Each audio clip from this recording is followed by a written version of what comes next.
Rachel entered the party, prepared to be humiliated, but what happened next left everyone speechless, even her biggest enemies. The campus buzzed with an energy that felt electric, a chaotic symphony of laughter, footsteps, and the distant sound of a bell signaling the start of another class. I stood at the edge of the quad, my heart racing as I took in the scene around me. Among the throngs of students, 3 figures stood out like thunderclouds on a sunny day.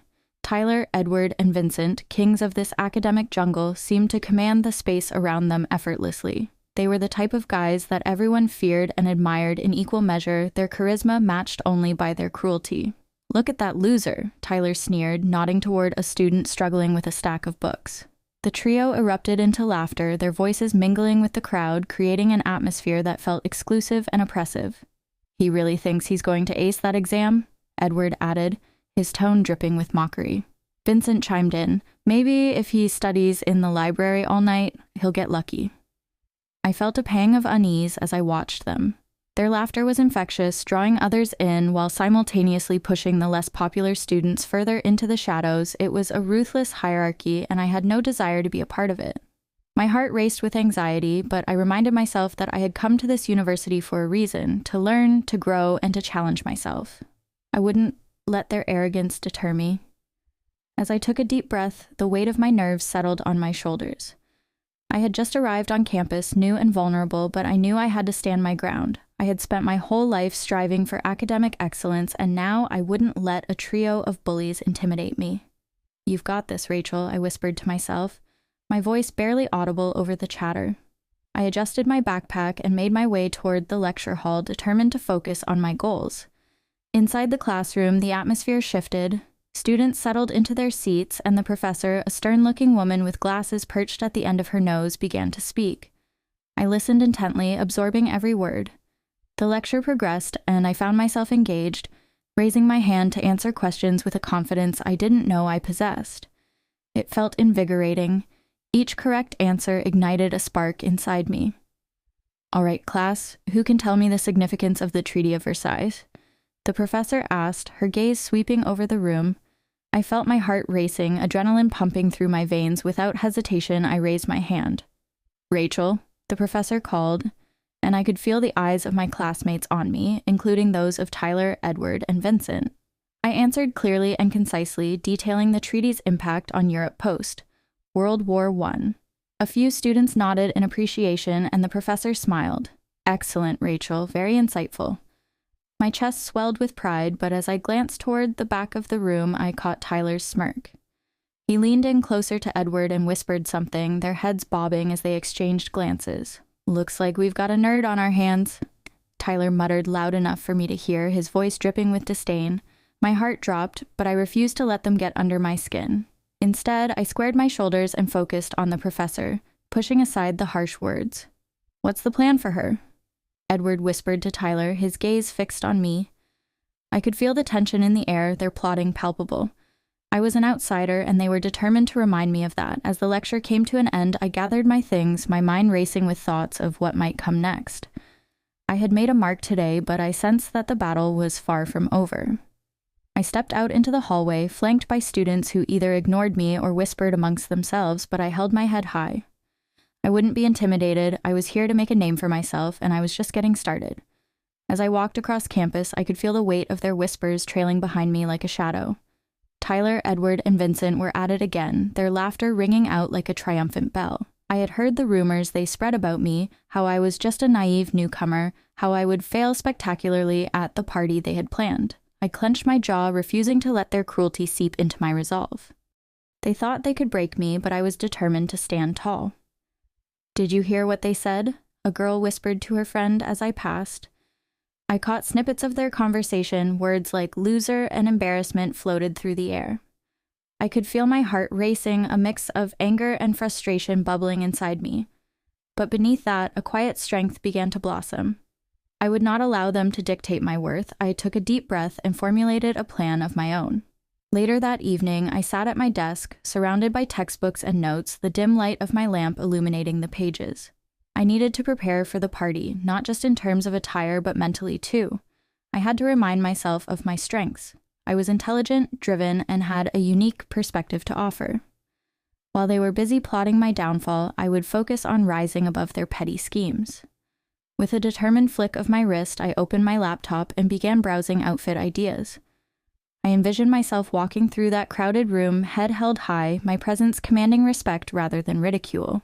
I decided on a deep emerald green dress that hugged my figure just right, sophisticated yet striking. I wanted to make a statement, not just to the trio, but to everyone who had doubted me. As the night of the party approached, I could feel the anticipation in the air, a mix of excitement and anxiety swirling within me. I knew I would face the trio, but I was ready. I could almost hear their snickers echoing in my mind as I practiced what I would say if they tried to confront me. "You think you can intimidate me? I won't be a pawn in your game." It was empowering to visualize standing my ground. The day of the party finally arrived, and my heart raced as I prepared. I slipped into the dress, marveling at how it made me feel, confident, bold, and ready to take on the world. As I applied my makeup, I caught a glimpse of determination in my reflection. I was more than just a target, I was a force to be reckoned with. As I stepped out of my dorm, the cool night air greeted me like an old friend, invigorating my spirit. I could hear the distant thump of music and laughter echoing from the party venue. My stomach fluttered with a mix of nerves and excitement. I was ready to face them. I was ready to reclaim my narrative. When I arrived at the party, the crowd was larger than I had anticipated. Students milled about, drinks in hand, their faces lit with excitement. I took a deep breath, scanning the room for the trio. There they were, huddled together, their expressions a blend of arrogance and anticipation. I could see Tyler whispering something to Edward, both of them casting glances in my direction. I steeled myself, reminding myself that I was here to enjoy the night, not to be a victim. As I moved through the crowd, I felt the weight of their gazes on me. I could hear snippets of their conversation. "She thinks she can actually come here and enjoy herself." Despite their attempts to undermine me, I held my head high, determined to show them that their taunts wouldn't break me. In that moment, I realized that their power came from my fear. If I could strip that away, if I could stand firm in my truth, then I could take back my power. I took another deep breath, letting their mockery fade away, and prepared to embrace the night ahead. I would show them that I was not just a girl they could easily dismiss. I was Rachel, intelligent, confident, and ready to shine. The party was in full swing, the pulsating music mingling with laughter and the clinking of glasses. I stood near the entrance, surrounded by a sea of students, and felt a strange mix of anxiety and excitement. Tyler, Edward, and Vincent were already at the center of the room, their smug grins plastered on their faces as they plotted my humiliation. I could see them, their eyes darting toward the door every few seconds, anticipation radiating from them like heat off asphalt. "Just wait until she walks in," Tyler sneered, his voice dripping with arrogance. "I can't wait to see her face when we pull the rug out from under her." Edward snickered, adjusting his tie as if he were preparing for a grand performance. "Yeah, it'll be epic," Vincent chimed in, leaning back against the wall, arms crossed. "Who does she think she is, showing up here? She's just asking for it." I took a deep breath, grounding myself, reminding myself that their mockery was a reflection of their insecurities, not mine. I had spent hours getting ready, carefully choosing an outfit that exuded confidence rather than desperation. The vibrant red dress clung to me perfectly, and I'd paired it with heels that made me feel powerful, but it wasn't just my appearance I was counting on. It was the determination burning deep within me. The moment arrived, and the door swung open. I stepped across the threshold, the chatter and music fading momentarily as all eyes turned toward me. I could feel the weight of their gazes, a mixture of surprise and curiosity. I stood tall, my heart racing, and took a moment to soak in the atmosphere. The laughter and conversations resumed, but the energy had shifted, and I could sense the surprise humming in the air. "Wow," someone whispered nearby. "Who is that?" In that moment, I spotted Alex, the charismatic businessman I had met through the mentorship program. He stood, a warm smile gracing his face as he made his way toward me. My heart swelled. This was my chance to turn the tables. "Rachel," he called out, his voice cutting through the noise. The room fell silent again as he approached me, his presence commanding and confident. "You look absolutely stunning tonight." I felt a blush creep up my cheeks, but I quickly regained my composure. "Thank you, Alex. I appreciate that." As he reached me, he extended his arm, and we walked together toward the center of the room. I could feel the eyes of Tyler, Edward, and Vincent boring into us, disbelief etched onto their faces. I could practically hear the gears turning in their minds, the realization dawning that their plan was unraveling. "Everyone, I'd like you to meet Alex," I announced, raising my voice just enough to draw attention. "He's been my mentor this semester, and I'm incredibly grateful for his guidance." A murmur rippled through the crowd. The students, caught off guard by the unexpected twist, began to whisper among themselves. I could see Tyler's jaw clench, his earlier bravado dissipating. "What? She's friends with him?" Vincent muttered, glancing at Edward, who looked equally stunned. "Yes, Rachel and I connected through a mentorship program designed to empower students," Alex continued, his voice smooth and confident. "She's been doing remarkable work in her studies, and I'm proud to support her." The atmosphere in the room shifted again, now charged with confusion and admiration. I felt a surge of pride welling up inside me. The trio's cruelty was beginning to backfire, and I couldn't help but relish the moment. "Maybe it's time for a drink," I said, trying to lighten the mood as I leaned closer to Alex. "How about we celebrate a great semester instead of dwelling on old grudges?" The crowd began to murmur, the laughter and chatter growing louder as they processed the scene unfolding before them. Tyler, Edward, and Vincent were no longer the untouchable rulers of the campus. Instead, they were mere spectators to my unexpected triumph. I glanced back at them, and for a fleeting moment, I felt a twinge of sympathy. They had underestimated me, but more than that, they had underestimated the strength found in kindness and resilience. As I raised my glass in a toast with Alex, I could see the realization dawn on their faces. This party was no longer their stage, it was mine. As I stepped into the party, the atmosphere shifted. The music pulsed through the air, a vibrant mix of laughter and chatter, but all I could hear was the sudden hush that fell when I entered. I felt like a spotlight had turned on me, illuminating every aspect of my being. Dressed in a stunning emerald gown that hugged my curves perfectly, I was determined to show everyone that I was more than just their target. I stood tall, my heart racing, but I held my head high. "Rachel, you look amazing," one of my classmates exclaimed, breaking the silence.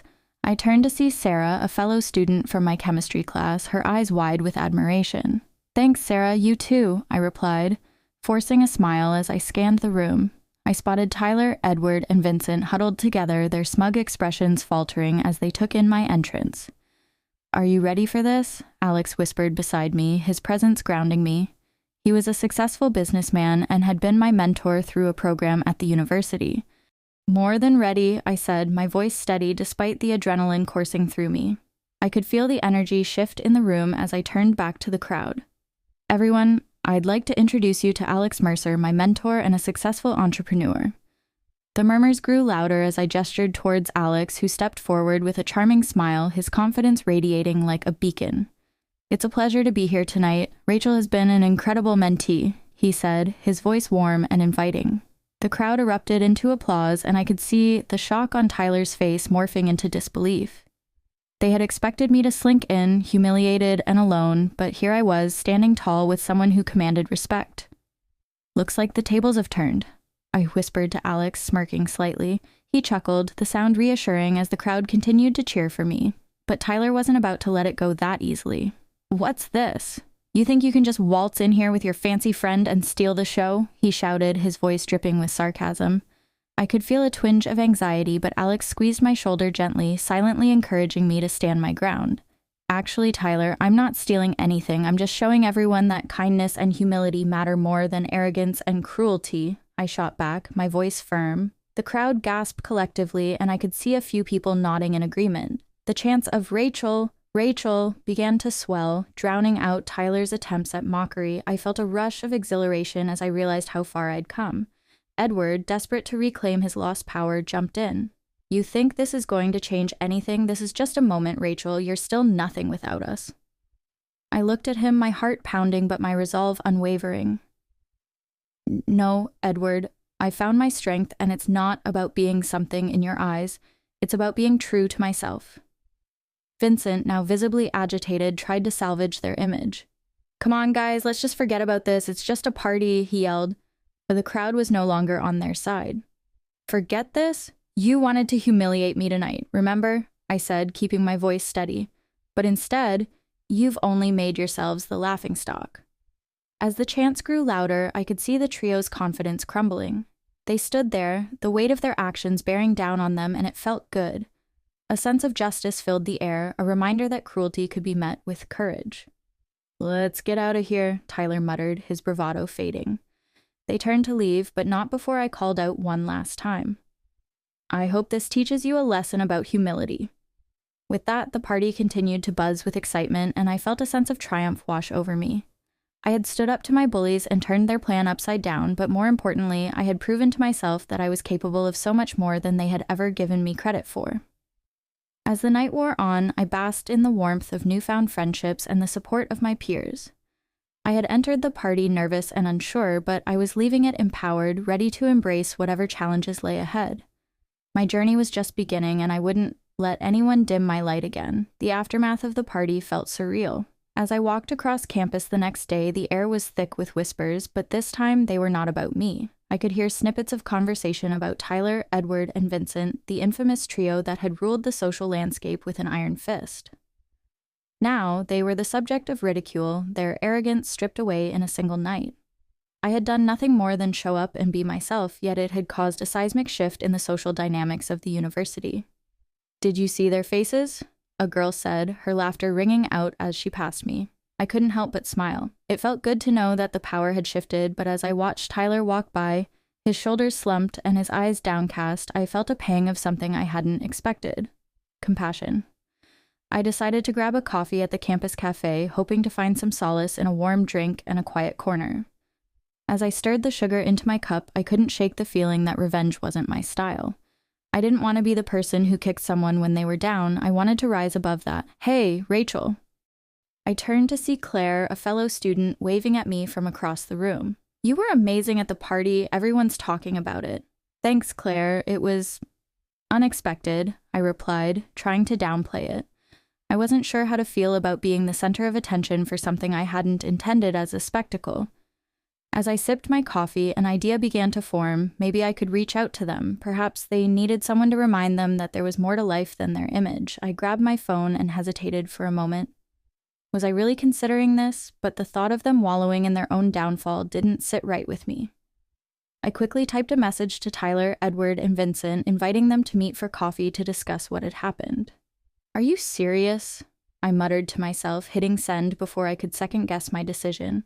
The hours dragged on, and I found myself anxious about their response. I knew they might laugh it off or reject me outright, but I hoped they'd see it as an opportunity to talk. Just as I was about to give up hope, my phone buzzed. It was a group message from the trio. "Okay, we'll meet you tomorrow at noon. Just don't expect us to be friends or anything," Tyler had typed, and I could practically hear the sarcasm in his voice. The next day, I arrived at the cafe feeling a mix of excitement and apprehension. I found a table in the back, sipping my drink as I waited. When they arrived, the atmosphere felt heavy. Tyler was first, followed by Edward and Vincent. Their expressions were a mix of defiance and vulnerability, and I realized that they were also feeling the weight of their actions. "Thanks for inviting us," Edward said first, his voice low. "I didn't expect you to. After everything." "Yeah, well, I figured it was worth a shot," I replied, trying to keep my tone light. I wanted to talk about what happened at the party. "Look, Rachel, we messed up. Big time," Vincent said, shifting uncomfortably in his seat. "We thought we were just having fun, but it got out of hand. We didn't think about how it would affect you." "I appreciate you saying that," I said, leaning forward slightly, "but you have to understand that your actions have consequences. It's not just about being popular or having fun at someone else's expense. There's a whole world out there beyond this campus." Tyler looked down at his hands, guilt evident on his face. "We know that now. We were just trying to fit into this image we created. I guess we didn't realize how toxic it had become." I could see the cracks in their armor, and it surprised me how much I sympathized with them. They were just kids trying to navigate a world that often demanded perfection. "It's okay to feel pressure. It's okay to admit that you're struggling. We all are, in one way or another," I said gently. As we talked, a sense of understanding began to build between us. Their defenses lowered, and we shared stories about our insecurities, our dreams, and the immense pressure of academic life.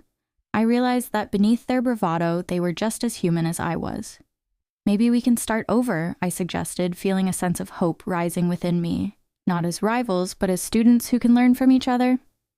"Yeah, I'd like that," Tyler said, a hesitant smile creeping onto his face. "Maybe we can even help each other out with classes?" The conversation flowed more freely after that, laughter occasionally interrupting the seriousness of our earlier dialogue. I left the cafe feeling lighter, knowing that this unexpected meeting had the potential to change not just my life, but theirs too. In that moment, I realized that growth often comes from the most unlikely of circumstances, and sometimes compassion is the strongest form of strength. The cafe buzzed softly with the sound of conversation, the aroma of freshly brewed coffee mingling with the sweet scent of pastries. I arrived early, my heart racing as I glanced at the clock on the wall. This meeting felt monumental. I took a deep breath, reminding myself of the purpose behind it. I wanted to convey my feelings about their actions and hopefully encourage some growth in the trio that had once made my life so difficult. At precisely 2 o'clock, Tyler, Edward, and Vincent walked in, their faces a mixture of nervousness and uncertainty. I could tell they were trying to maintain their usual bravado, but there was an unmistakable vulnerability in their eyes. I gestured for them to join me at the table, and they slid into their seats, the tension palpable. "Thanks for coming," I said, trying to sound more confident than I felt. "I know this isn't easy." Tyler cleared his throat, his bravado slipping slightly. "Yeah, well, we wanted to talk. We owe you an apology." I nodded, encouraging him to continue. "I appreciate that. It means a lot. I want to hear what you have to say." Edward shifted uncomfortably in his seat, glancing at Tyler before speaking. "Look, Rachel, we didn't realize how harsh we were being. We thought it was just a joke, you know? We wanted to maintain our reputation. I guess we lost sight of what really matters." Vincent looked down, his voice barely above a whisper. "I regret it, too. I've been thinking about it a lot. It was wrong, and I can't believe we thought we could get away with it." Their vulnerability surprised me. I had expected defensiveness or excuses, but instead they were showing genuine remorse. "I understand that pressure can be overwhelming," I said softly, "but the way you treated me and others was not okay. It hurt." "Believe me, I know," Tyler said, his voice steadier now. "I've been feeling the weight of it. I thought being on top meant being the best at everything, but I realize now that it just made me a bully. I didn't want to lose my friends, and I didn't want to look weak." "You're not weak for admitting it," I replied, my heart warming at the shift in our dynamic. "It takes strength to own up to your mistakes. We all make them." Edward nodded, a hint of a smile breaking through his earlier tension. "If it means anything, we've been talking about our grades, too. It's like we're all so focused on being the best that we forgot to actually enjoy what we're doing." I leaned in, feeling the connection between us deepen. It's okay to be vulnerable and ask for help. Real strength lies in lifting each other up rather than tearing each other down. The atmosphere in the cafe began to shift as we shared our thoughts. The tension melted away, replaced by a mutual understanding. "I guess we can all learn from this," Vincent said, finally meeting my gaze. "We've been so competitive that we forgot what friendship really means." I smiled, feeling a sense of camaraderie that I had never expected. "Exactly. It's about support and respect. We can all grow together." As we continued to talk, laughter began to fill the space between us. We shared funny anecdotes from our classes, and I discovered that behind their arrogance, they had a sense of humor that I could appreciate. Tyler recounted a particularly embarrassing moment in a biology lab, and I found myself laughing genuinely. "Okay, I have to admit," I said, wiping a tear of laughter from my eye. "You guys aren't as bad as I thought. Maybe there's hope for us yet." "Hey, we might even make a good study group," Edward suggested, his eyes twinkling with mischief. "Just imagine the grades we could pull together." "Or the chaos we could unleash," I countered, laughter erupting again. "But I'm in." As we wrapped up our meeting, I felt lighter, the tension of the past lifting from my shoulders. We had turned a corner, and perhaps this was the beginning of something new for all of us. Together, we agreed to support each other moving forward, transforming our rivalry into a friendship that taught us all valuable lessons about respect, kindness, and the power of humility.